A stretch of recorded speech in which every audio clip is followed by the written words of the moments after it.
The sun was setting, casting an orange glow over the empty highway. My old, rusted sedan coughed as I drove, its gas tank almost on empty. I was heading back to campus after a long day of juggling classes and my part-time job at a diner. The last thing I needed was any more bad luck. Then I saw her. A sleek black sports car was parked on the side of the road, its hazard lights blinking. A woman stood beside it, arms crossed, tapping her foot in frustration. Her dark, wavy hair blew in the wind, and even from a distance, I could tell she wasn't the type to be stranded like this often. I slowed down and pulled up next to her. Rolling down my window, I called out, "Hey, need some help?" She turned her head, her sharp blue eyes locking onto mine. For a second, she seemed hesitant, but then her shoulders dropped. "Yes," she said, exasperated. "My phone died and my car just stopped." I glanced at the car. It was a model so expensive that I had only seen it in magazines. Whoever she was, she had money, a lot of it. But right now, she was just a person in need. Without thinking, I put my car in park and got out. "All right, let's see what's going on." The cold wind nipped at my skin as I popped her hood. The engine was pristine, nothing like the beat-up junker I drove. After a few minutes, I figured out the issue. "You've got a loose battery connection. I can fix it, but you might need a mechanic later." She raised an eyebrow. "You know cars." I shrugged. "I work at a diner, but my dad was a mechanic. Learned a thing or two." She watched as I tightened the connections, her expression unreadable. When I finished, I wiped my hands on my jeans and stepped back. "Try it now." She slid into the driver's seat, pressed the ignition, and the engine roared back to life. Her lips parted slightly in surprise before she looked back at me. "Well," she said, "that's impressive." I chuckled, rubbing the back of my neck. "It's nothing. Just glad you won't be stuck out here." She stepped out of the car and leaned against the door. "And what do I owe you, Mr. Mechanic?" I blinked. "Huh." She tilted her head. "I mean, how much do you want for helping me?" I shook my head immediately. "Nothing. I hesitated, then shrugged. "I just like helping people."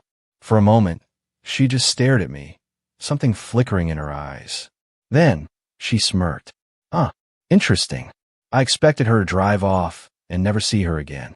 But instead, she glanced at my old car and asked, "Where are you headed?" "Back to campus," I replied. She looked thoughtful before suddenly saying, "You look like you could use a decent meal. How about I buy you dinner as a thank you?" I hesitated. "That's not necessary." "Maybe not," she said, "but I insist." Something about her tone made it clear she wasn't used to being refused. After a moment, I nodded. "All right, but just coffee." She grinned. "Deal." We drove to a small 24-hour cafe.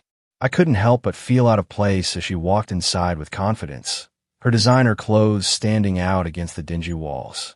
As we sat, I finally asked, "So, who are you?" She smirked. "You really don't know." "Should I?" She leaned forward, resting her chin on her hands. "The name's Vivian Carter." I almost choked on my coffee. That name, I had heard it before. Vivian Carter, CEO of Carter Enterprises, one of the youngest billionaires in the country. I stared at her in shock. "You're that Vivian Carter?"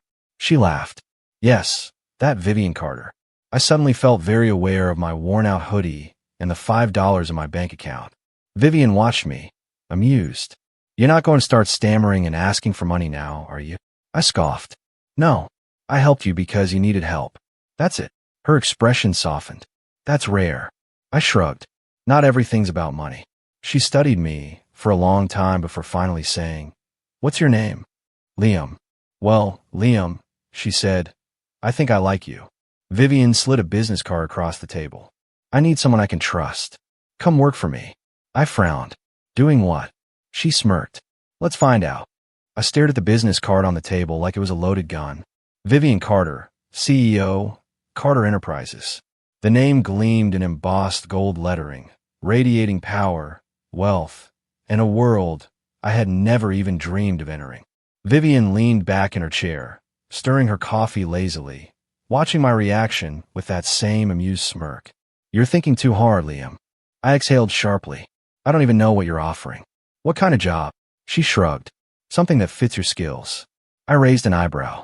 "My skills? I'm a broke college student working at a diner. What skills do I have that you would need?" Vivian chuckled, but there was something sharp behind her expression, something calculating. That's exactly why I like you. You don't even realize your worth. Most people would have grabbed that card and started listing their bank account details. She leaned forward, her blue eyes piercing. I don't trust people easily, Liam. My world. It's full of liars, opportunists, and sharks who'd sell their own families for a bigger bonus. But you. She tapped the card with one perfectly manicured nail. You stopped to help someone in the middle of nowhere, without knowing who they were or expecting anything in return. You could have driven past. You could have asked for money. You didn't. I swallowed hard. Something about her words stirred something deep in my chest, something I didn't quite understand. Still, the offer felt unreal. I don't belong in your world, Vivian. She tilted her head, considering. Maybe not yet. Then, with a smirk, she added, but let's find out. My pulse pounded. This was crazy. Every logical part of me screamed to say no, to walk away. But another part, the part that was tired of scraping by, tired of working 2 jobs just to afford ramen and rent, wondered what if this was my one shot? My fingers curled around the card. All right, I said. I'm in. Vivian's driver picked me up the next morning in a sleek black SUV that made my old sedan look like a trash can on wheels. I had barely slept, my mind racing with 1,000 questions. Was this a mistake? What exactly was I walking into? I barely had time to process before we pulled up to a towering glass skyscraper in the heart of downtown. The Carter Enterprises building. The lobby was bigger than my entire apartment complex. Marble floors gleamed under my shoes, and people in sharp suits bustled past, all looking like they had somewhere important to be. I swallowed hard, suddenly feeling wildly out of place. Then, I heard a familiar voice. Relax, Liam. You look like you're about to be fed to the wolves. Vivian strode toward me, dressed in a sharp navy suit, her usual smirk in place.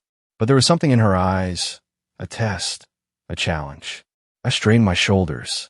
Or not, she grinned. Only if you let them.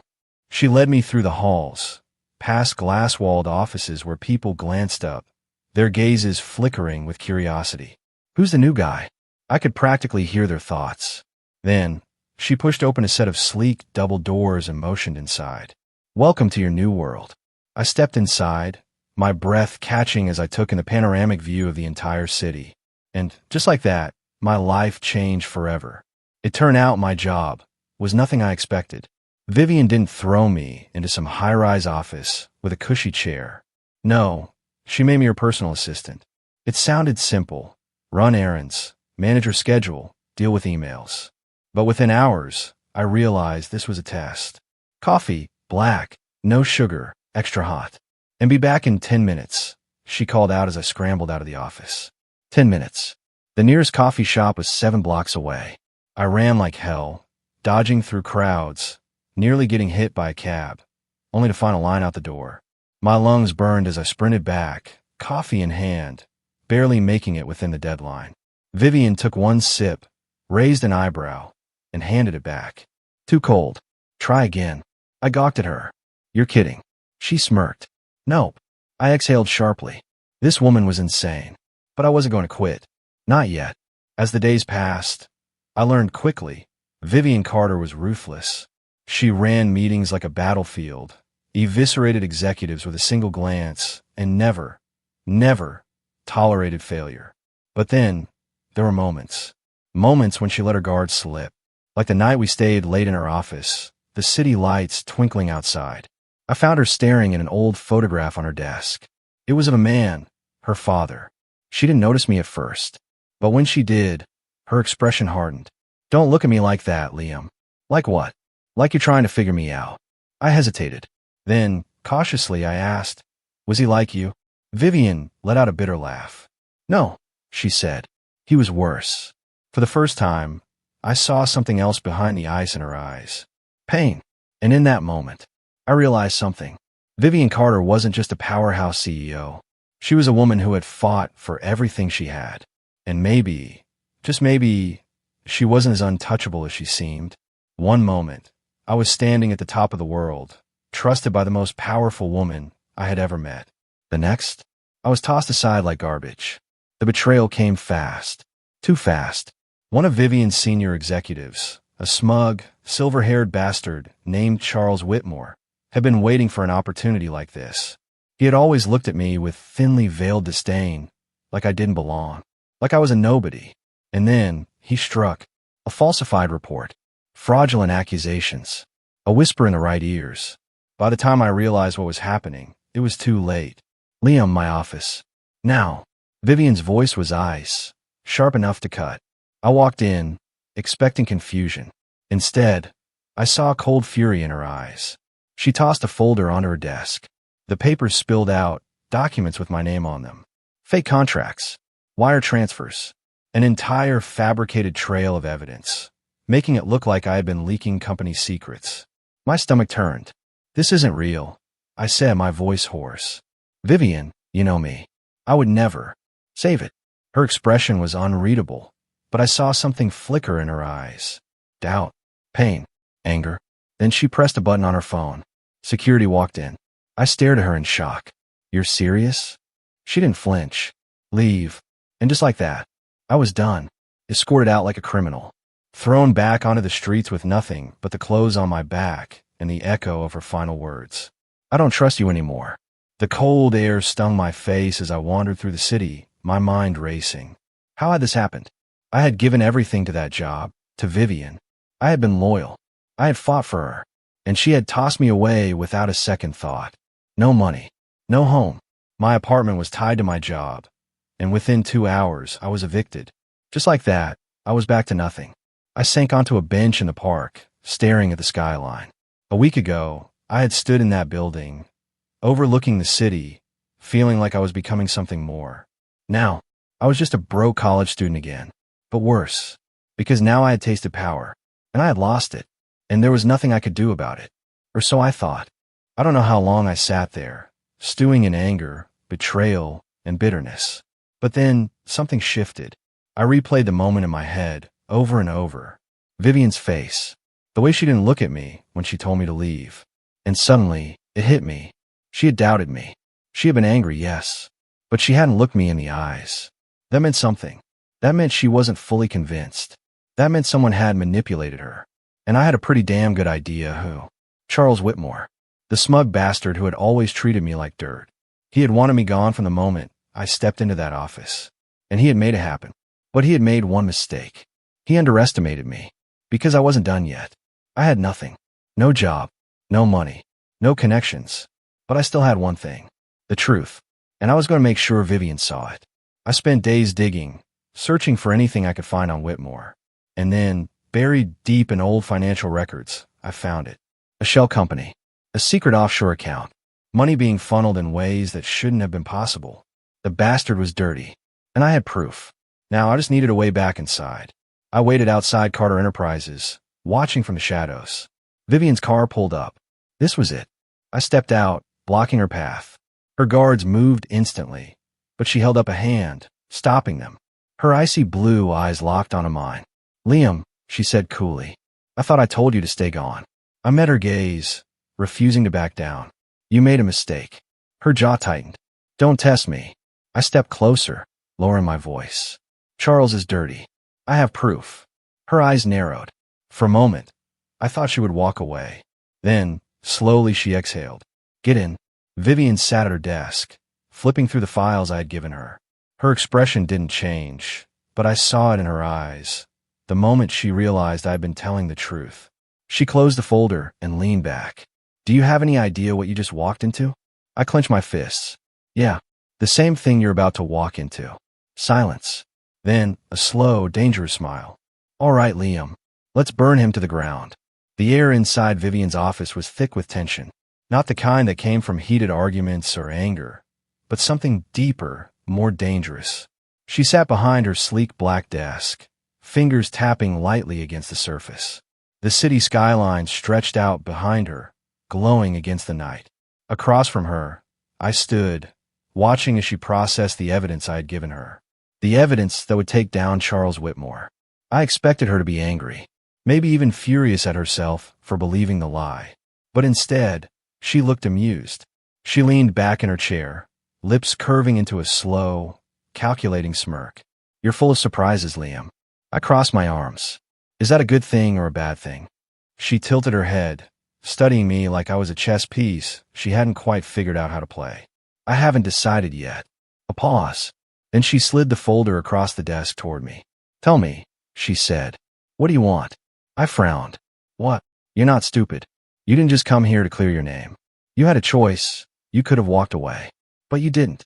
So, tell me, what do you want, Liam? The question threw me off balance. I had spent the past week clawing my way back to this moment, proving my innocence, gathering evidence, making sure she saw the truth. But what now? I could walk away, knowing I'd clear my name. I could go back to my broke college life, struggling to make ends meet. But something inside me had changed. I had been in her world, and I had seen what it took to survive. And I wasn't ready to go back to being nothing. I met her gaze. I want a seat at the table. Silence. Then, slowly she smiled. I was hoping you'd say that. Vivian was many things. Powerful, ruthless, brilliant. But one thing she wasn't. Sentimental. Everything she did had a purpose. Every move was calculated. So if she was offering me a way back in her world, it wasn't out of guilt. It was because she saw something in me. Something she could use. And I wasn't stupid enough to think this came without a price. She leaned forward, resting her chin on her hands. If I bring you back in, you're no longer my assistant. My heart pounded. You'll work directly under me, she continued, learning everything, how I operate, how this company functions, how the game is played. She smirked. And trust me, Liam, it's a game. I swallowed hard. And what do you expect from me? Her smile faded slightly. Loyalty. A single word. But it carried weight. I knew what she meant. If I came back, there was no turning back. I wouldn't just be an employee. I would be stepping into her world, where trust was a currency and betrayal was a death sentence. This was a deal with the devil, and I was about to sign my soul away. I took a breath. Then I reached forward, picked up the folder, and met her eyes. I'm in. Working under Vivian wasn't like before. This time, she wasn't just testing me with coffee runs or scheduling meetings. She threw me into the fire. I sat in on high-stakes negotiations where millions of dollars were at play. I watched as she destroyed competitors with nothing but a well-placed whisper to the right investor. And I learned quickly, if you hesitated in this world, you got eaten alive.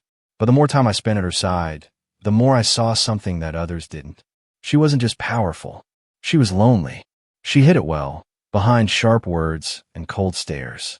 But in the late nights, when the office was empty and it was just the two of us going over deals, I saw it. She had built an empire, but she had no one to share it with. And somehow, in a way I couldn't explain, she trusted me. It all came to a head when we finally made our move against Whitmore. Vivian didn't just fire him. She destroyed him. She leaked his offshore accounts to the SEC. She exposed his fraudulent deals to the board. And when he realized what was happening, he begged. But Vivian, she didn't forgive. She watched as security dragged him out, her expression unreadable. Then, when it was over, she turned to me. And for the first time, she smiled. Welcome to the real world, Liam. And just like that, I wasn't just some broke college student anymore. I was one of them. And the world would never see me the same way again.